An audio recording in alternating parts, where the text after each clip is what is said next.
Salam Rahim. Après l'analyse des bilans, le deuxième aspect de l'analyse comptable, c'est l'analyse de l'exploitation. Donc, l'analyse de l'exploitation, elle est faite à partir du CPC, compte de produits et de charges. Le compte de produits et de charges, il va analyser le résultat en le décomposant en plusieurs sous-résultats. Donc, premier sous-résultat, c'est le résultat d'exploitation. C'est la différence entre les produits d'exploitation et les charges d'exploitation. Deuxième aspect, c'est le résultat financier. Les produits financiers, les charges financières, et l'ensemble des deux résultats forment le résultat courant. Après, il y a les éléments non courants.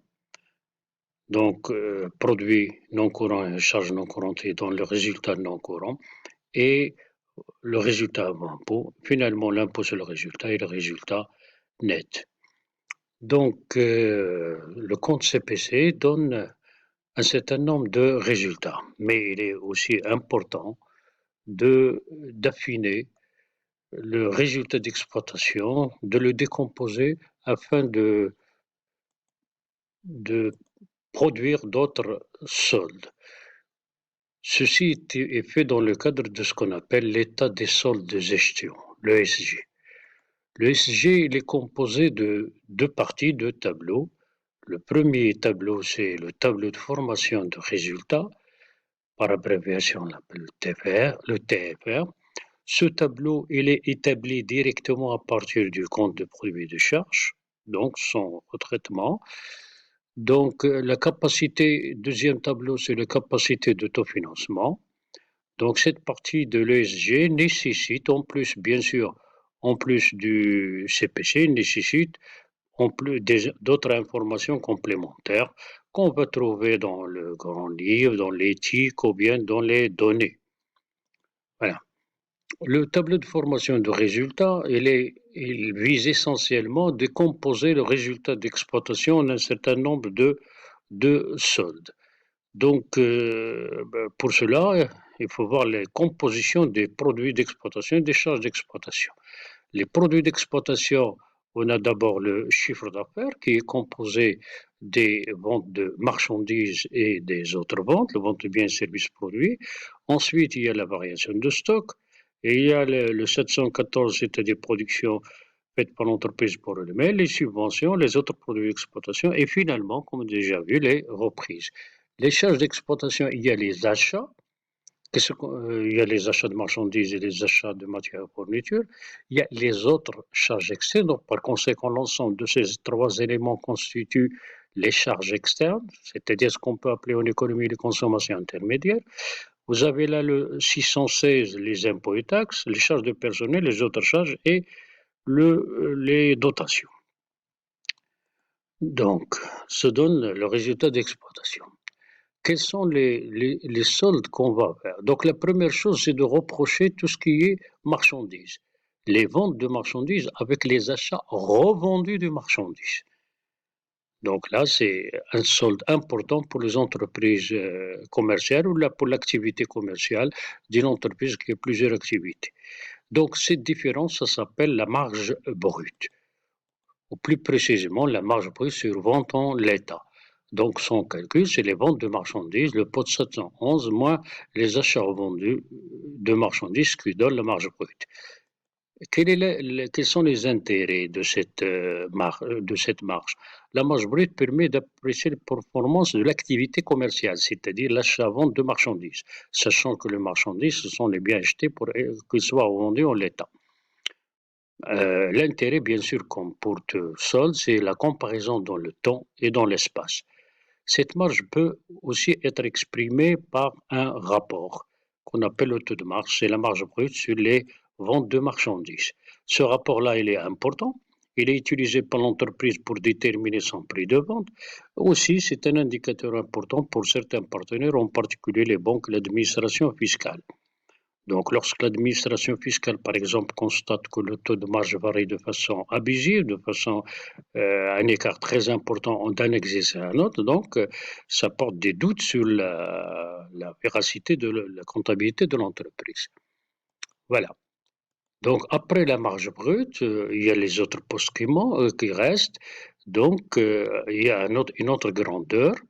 Une autre grandeur, c'est l'ensemble de ces trois éléments qui constituent la production de l'exercice.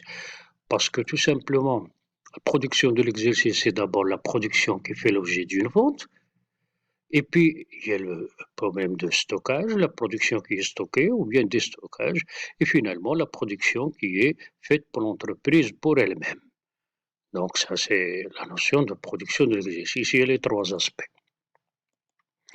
Donc la production de l'exercice, c'est peut-être vendu, stocké, mobilisé, d'où la somme de ces trois éléments, sachant que la variation de stock peut être positive ou négative. Donc en cas de stockage positif, en cas de déstockage, c'est négatif. Donc voilà. Cette grandeur intéresse surtout bien sûr les entreprises industrielles et de services. Il y a aussi l'hétérogénéité de ces composantes. 712, c'est au prix de vente, alors que les stocks et les immobilisations, c'est au coût de production. Voilà. Donc nous avons la marge brute, nous avons la production de l'exercice. Pour produire, il faut consommer. Donc nous avons un deuxième aspect, c'est la consommation de l'exercice. C'est les achats de matières et fournitures, les achats consommés de matières et fournitures et les autres charges externes, ça constitue la consommation de l'exercice. Donc la consommation de l'exercice, c'est les achats consommés de matières et fournitures et les autres charges externes. Donc il correspond à l'ensemble des charges externes autres que les achats revendus de marchandises. Donc c'est la somme des postes que nous avons ici. À partir de ces trois grandeurs, la marge brute, la production de l'exercice et la consommation de l'exercice, on peut déterminer une grandeur importante, c'est-à-dire la valeur ajoutée.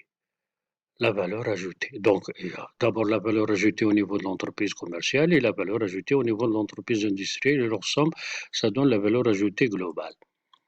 Donc, la valeur ajoutée, donc, c'est la marge brute, plus la production de l'exercice, moins la consommation de l'exercice.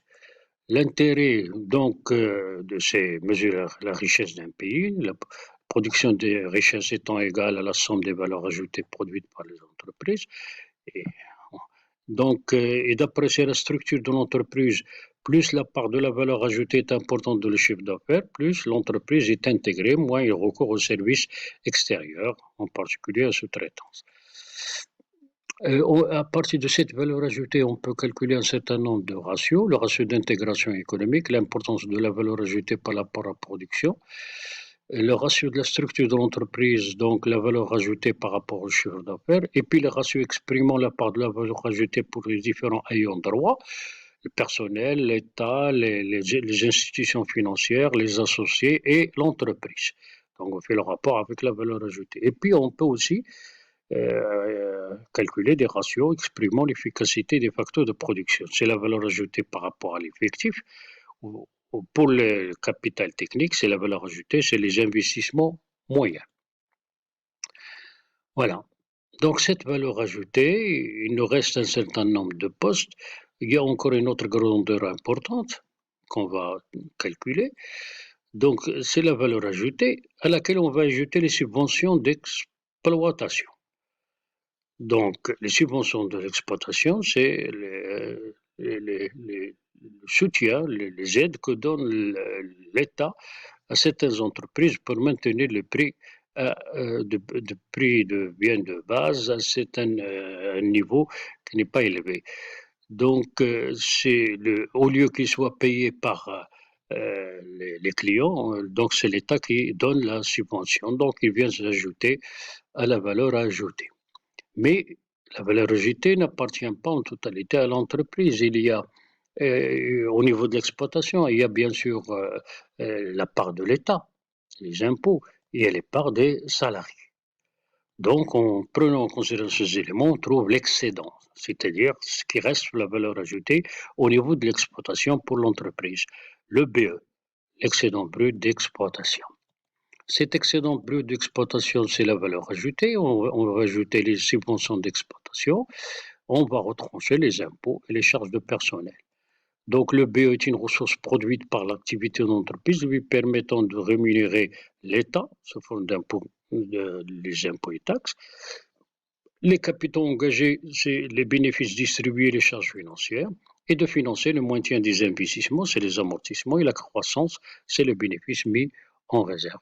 Par ailleurs, le BE permet de mesurer la performance économique de l'entreprise et de réaliser des comparaisons entre les entreprises sans que cette comparaison soit perturbée par la politique d'investissement et de financement. Politique d'investissement et tient pas compte, on l'a calculé le BE avant les dotations et de financement, on l'a calculé avant les charges financières. Donc c'est un bon indicateur économique, ni par décision de l'État en matière d'impôt sur le résultat pour les entreprises qui sont encouragées. Donc, c'est un bon indicateur pour comparer les entreprises sur le plan économique. Finalement, finalement, à partir de l'excédent, on va recalculer le résultat d'exploitation en prenant les autres éléments qui restent, c'est-à-dire en ajoutant les autres produits d'exploitation, en retranchant les autres charges d'exploitation, en ajoutant les reprises et en retranchant les dotations. Voilà. Donc, on obtient alors le SG. Voilà, le SG, voilà. Donc, le SG, la présentation du SG. Le premier solde, c'est les ventes de marchandises moins les achats revendus. On trouve la marge brute. Et puis, deuxième solde, c'est la production de l'exercice. C'est la somme de ces trois éléments. Et ensuite, la consommation de l'exercice, c'est 6 plus 7, c'est-à-dire achat plus autre, et puis plus autre charge externe. Et puis la valeur ajoutée, c'est la marge brute plus la production moins la consommation. Voilà, voilà. À partir de la valeur ajoutée, on ajoute les subventions moins les impôts et les charges de personnel pour trouver l'excédent brut d'exploitation. Ou, bien sûr, il peut y avoir une insuffisance brute d'exploitation. Voilà. Et puis, pour retrouver le résultat d'exploitation, comme on a déjà dit, on ajoute les autres produits d'exploitation, on retranche les autres charges. On ajoute les reprises d'exploitation, on retranche les dotations. À partir de là, on reprend les autres éléments du CPC, le résultat financier, et puis on calcule le résultat courant, et puis le résultat non courant, l'impôt sur le résultat et le résultat net de l'exercice. Voilà pour ce qui est de cette première partie.